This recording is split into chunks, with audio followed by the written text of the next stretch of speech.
Councilman Monty? Here. Councilman Mandel? Here. Councilman Woodard? Councilman Bartolomeo? Here. Mayor Barnett? In compliance with New Jersey's Open Public Meetings Act, Chapter 231, Public Law 1975, I hereby declare that adequate notice of this meeting has been provided specifying that this meeting would be held on this date in the municipal building, 55 River Road, Edgewater, New Jersey, at 7 p.m. This notice was sent to the Record and Jersey Journal, posted on the bulletin board in the lobby of the Borough Hall, and posted on the borough's website. This time I'd ask for a moment of silence, and I'd ask that we please keep in our thoughts and prayers Rusty Stewart, Lorraine Criscolo Wright, and Mrs. Rollins.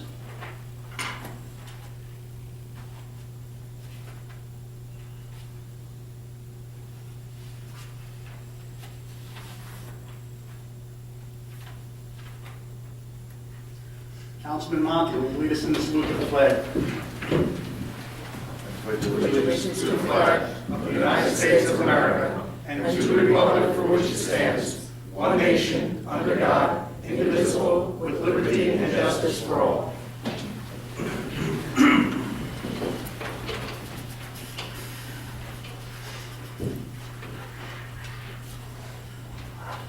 This time I'd like to open the meeting to the public. Anyone wish to be heard? Mary? I'm sorry, go ahead, Peg.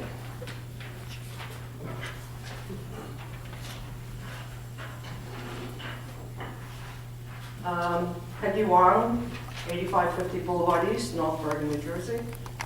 I'm here in reaction to what I saw posted on the town website, the agenda for tonight's meeting, where one of the items refers to, support River Road Hudson waterfront study. And I saw the resolution, if that's out. Someone has it here. And it seems, I'm a little bit confused. I remember last year I saw a resolution that the town had turned down the Bergen County study on their, was it recirculation study of River Road, where there was some work recommended for bicycle lanes and bus cutouts for bus stops. And I remember the town had rejected that in a resolution form. But now, what I see tonight, it seems like you're reversing yourselves. And I just want to know, am I correct or not with this resolution, if you vote on it tonight in the affirmative? You have 5 minutes, Mrs. Wong. All right, you're not going to answer me, I take it. All right, given that, I'm going to read to you what I had prepared for tonight, not realizing that this was on the board. We have a concern as to what's happening with the re-examination plan and the expansion of density and population. And I live right on your border, and as I said before in meetings here, I'm virtually in your town almost every day of the week, and at least 3 times a week shopping here. So I have a concern for my safety here. And one of the things, several things I want to point out to the town, and I'm sure you're aware of it, but I just wanted to get it on the record and bring it to your attention. New Jersey has the second highest fatality rate for car accidents in the country. A 40-mile-per-hour car accident involving a pedestrian, 85% are likely to be fatal. A 20-mile-per-hour car accident involving a pedestrian, 15% are likely to be fatal. Route 505, which is, I believe, River Road, has had 40 crashes involving bicyclists between 2009 to 2011.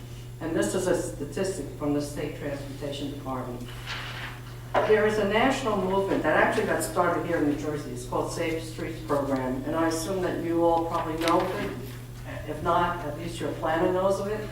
And it involves protecting all road users, not just pedestrians or bicyclists, but all road users. And it has several features, which I think you're considering. Improved crosswalks, pedestrian countdown traffic signals, curb bump outs for the pedestrians, which also help with stormwater maintenance, by the way, and pedestrian islands. All of these features have an effect of calming down the traffic and improving safety on River Road. Now, I hope I mean, this is just a few items, and I'm hoping that they will somehow be included in whatever planning you have for this re-exam, which right now, as it stands, the thought of 60,000 or 6,000 more increase in population in your town, that's a 50% increase. I have some serious concerns as to how we're all going to live in this small little area. Well, there's North Bergen and Edgewater. We're really right next to each other. And we found out during Hurricane Sandy, there are no borders. There are neighborhoods. And we're all part of this neighborhood. So I'm waving a warning flag of concern. Thank you. Thank you. Valerie.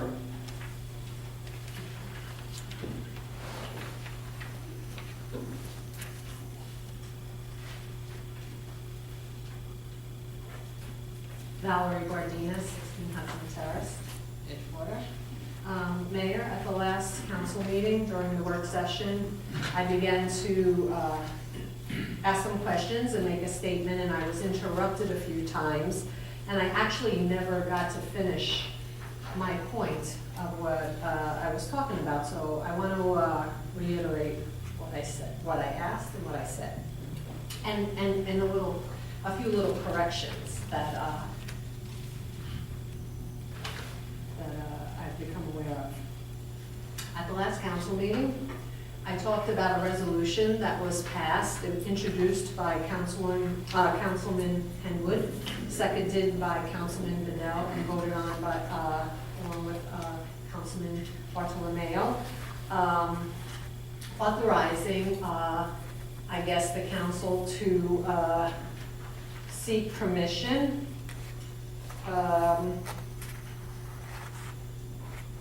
well, the motion doesn't actually say that. It says a motion from Councilman Henwood for the transfer of 3 units of affordable housing from the St. Moritz to 38 COA.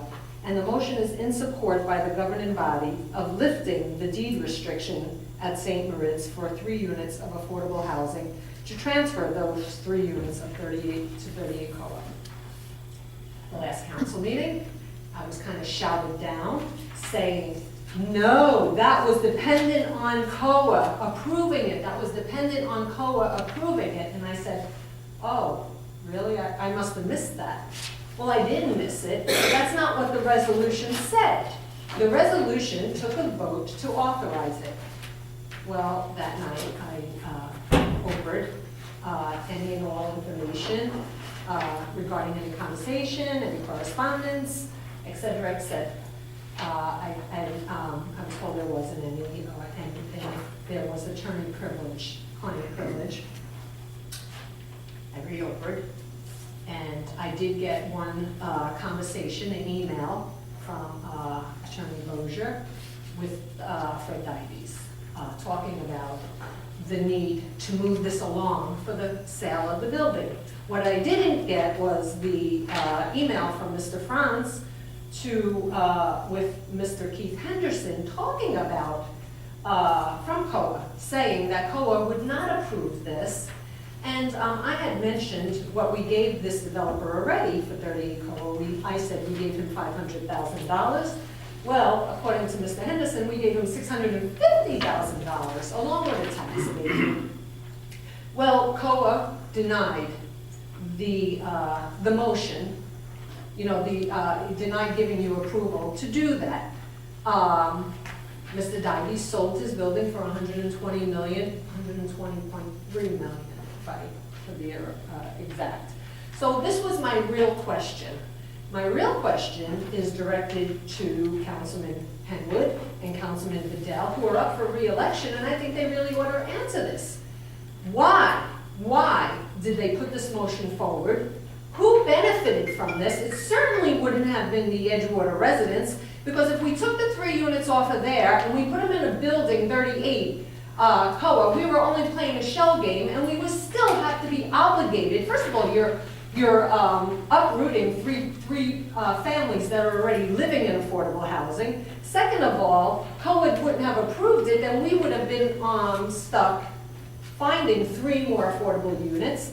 And why would 2 councilmen do this on behalf of the developer when there is no benefit to the Edgewater residents. And I really think two councilmen who are running for re-election owe an answer to the public, an honest answer. Not the answer I got at the last meeting that said, oh, the resolution said it was dependent on COA approval. Well, it doesn't say that. That was an outright lie. And I would like some answers. I also would like an answer to, I asked you, do we know the state of the corporation for waterside construction? What type of corporation is it? Is it defunct? Is it still in existence? Is this, so I had asked you that last week. Is there an answer? Or are you not talking to me? Honestly, I don't believe it's defunct. I didn't find out what it was. I think that's a really important question because, and I'm sure we have a very able-bodied attorney, and, but, you know, if the corporation is no longer defunct, depending on, I guess, the structure, you might have a real problem here. Thank you, Valerie. That's it? You're welcome. Thank you. Anyone else wish to be heard? Mary?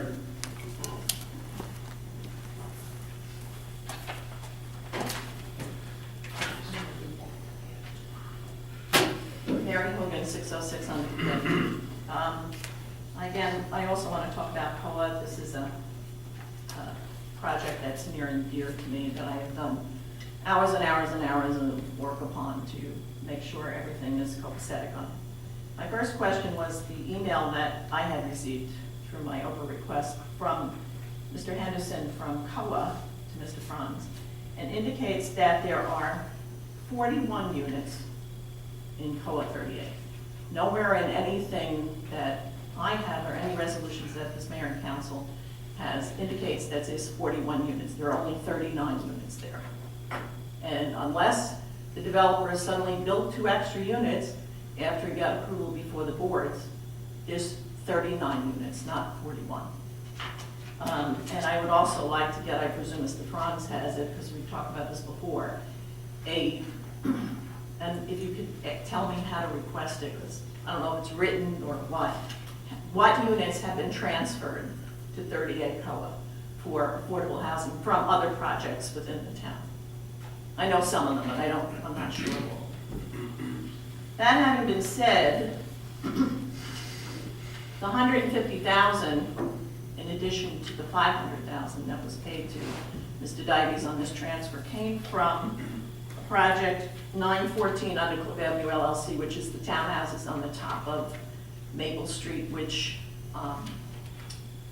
Mr. Nemi built, and then Mr. Dives took over the project. And Nemi had given us 150,000 from the affordable, into the affordable fund in order for the two or three units. I don't remember exactly how many there were.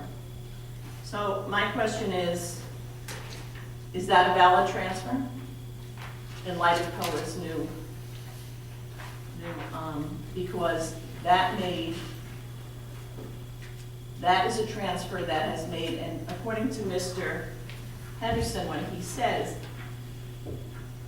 by doing that, you're cutting down the number of units that you have for COA, which of course we've been saying for years and years, and everybody just ignores us, because you had 2 units that were supposed to be there, but they gave the money, which is in our ordinances okay, but now you've taken that money and put it into a project that is already affordable and actually appears on our 3rd round and 2nd round also, the COA 38.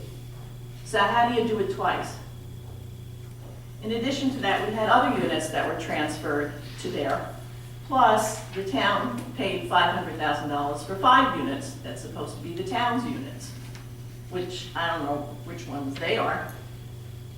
But I also found, in going back through my notes, we have also given, or have earmarked to give, according to Catherine Gregory's December 23rd Affordable Housing Trust Fund, $500,000 to Mr. Dives for Winterburg. And we have a resolution approving that. which was Resolution 2012-168. It's in May of 2012, authorizing the giving of $500,000 to the Winterberg project. My question is, has that ever been done? And is that now, as Mr. Henderson said, once you give money from the fund, that becomes part of your COA and the time starts running?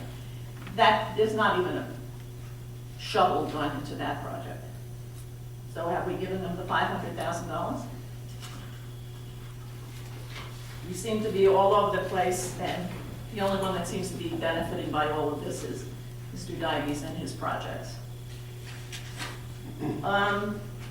We would have, had we given COA, and COA allowed us to give the 3 units from the St. Moritz, according to the article that indicated how much each of the units were worth in the St. Moritz, which was over $500,000, we would now have given Mr. Dives an additional $1.5 million to the COA project, because that's what he would have gotten if those 3 units were marketable.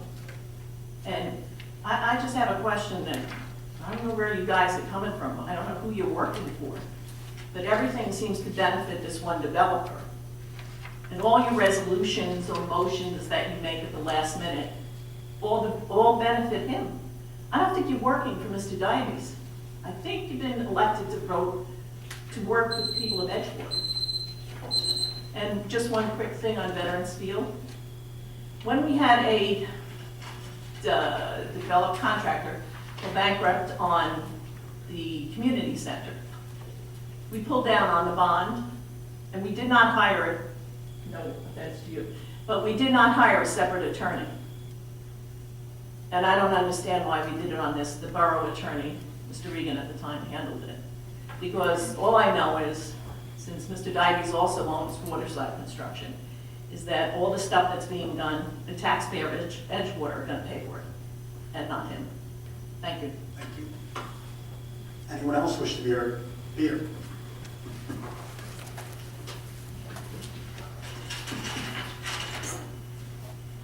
Peter DePaul, 606 Fourth Avenue.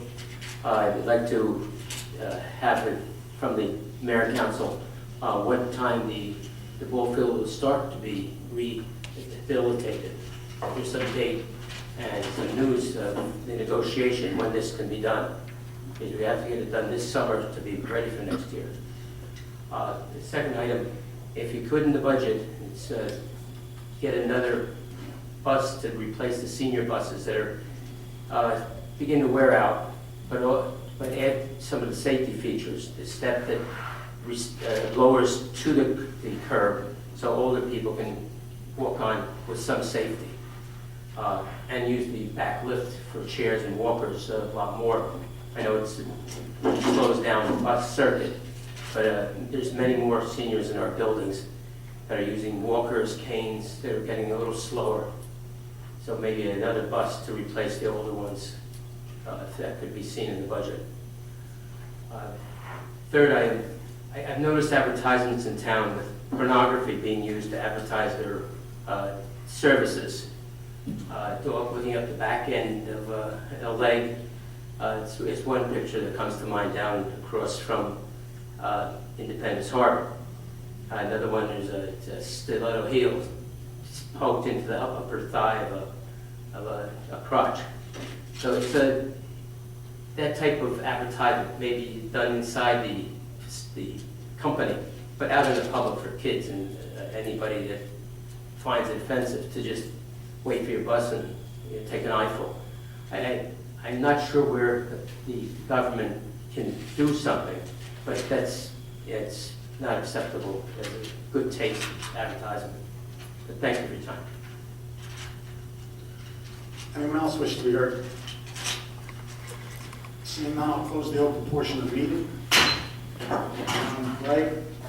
Phil, if you can help me, put notes on any of the questions. As far as Peggy Wan's support of River Road waterfront study, I know that we had rejected it last year at the time. And I felt the main concern of the council were the bike lanes, and we had concerns for the northern portion of town.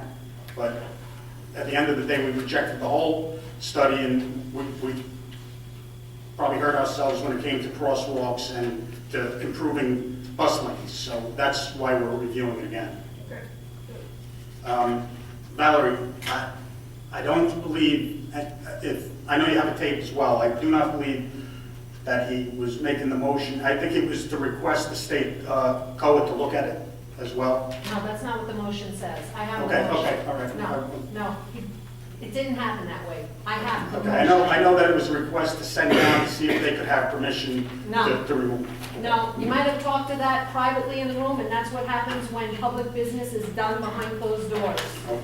Mayor, I do believe that I recall speaking on this topic, and I do think we made it clear that the state of New Jersey would have to approve this. At that evening, the borough clerk was not here. Greg, I think, did you take the minutes and the motion? So, maybe the motion, Greg, I'm not criticizing you, but you had to, maybe it wasn't as Watch the tape, there's no clear. discussion. Yeah, no, Watch the tape. I'm just saying, I think we did make it clear. No, you My didn't. recollection. Watch the tape. Well, it is subject to the state of New Jersey approving it. Okay. All of these COA units are regulated by Trenton, and there was no way we were going to be able to allow the lifting of that deed without approval from the state of New Jersey. That was the intent behind it, and as it turned out, the state did not approve it, and that deed restriction will not be lifted. So all the others were approved. And the point was, why would you do Mary, such a thing? Valerie, please. Okay. As far as the status of the waterside construction, do you have an answer to that? I know it was asked at the end. The specific question about the status of the corporation? Yes. Well, we will talk about that a little later. We do have special counsel with us tonight to discuss waterside construction. There is been some investigatory efforts to find the status of that corporation and what, if anything, the borough will do in terms of pursuing claims against that corporation. So Yeah. council can fill us in. I mean, I can just say for this part of the record, we did do a search and it's still active as of now. Okay, as far as, Greg, maybe you could help me out with this, the affordable housing. As far as the Winterburn, which they haven't even put a shovel on the ground, but as far as Reeland, I mean, do we have, how many units are actually taken up out of the 39? And, do you have? We do have that listing, I don't have it handy, but we do have an accounting of the resolutions which the governing body approved, the transfer units that were obligated at developments and then transferred over to 38 COA. There seems to be a discussion amongst the professionals. Mary made the point, and I, having a phone conversation with Keith Henderson, made it more clear to me as well in regards to the discussion about transferring the 3 units from St. Moritz to 38 COA. And that's when he did comment about the additional, there's 39 units there. If you add 3 more, that's an additional 42 units, or they're building 42 units, then an additional 3 units, and the answer was no. However, in discussions with the planner, our other housing consultant, the administrative agent, community grants and planning, they both seem to concur that this transference is permissible. But there seems to be, like I said, some disagreements between COA and the professions. The $500,000 was transferred to Winterburn Gardens. There was a resolution authorizing that. That payment was made. I believe that was a contingent on HMFA financing application that they needed that funding in place. So that transfer was made at the time of the resolution. And 500 from And then, Rearland. Peter, as far as the ball field goes, we're hoping within the next 30 days, we'll see some kind of activity there to get moving and start removing some soil. We're aware of how timing is everything to get open for next spring. And as far as the bus for seniors, something we could definitely take a look at. We try to make sure that the ferry buses, whatever they need to be accommodated, we try to, juggle whatever we can. So we'll take a look at it. Okay. Tonight on the conference, we have Joe Iacone, our CFO, and our auditor, Steve Wilcott. So, guys, thanks for coming tonight, and pass off to you guys to see. You guys can explain how we're doing this year. Here. Thank you, Mayor.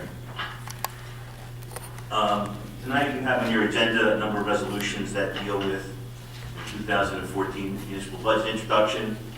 You have the ordinance to exceed the municipal budget appropriation limits and establish a cap bank. You have a resolution to introduce the budget.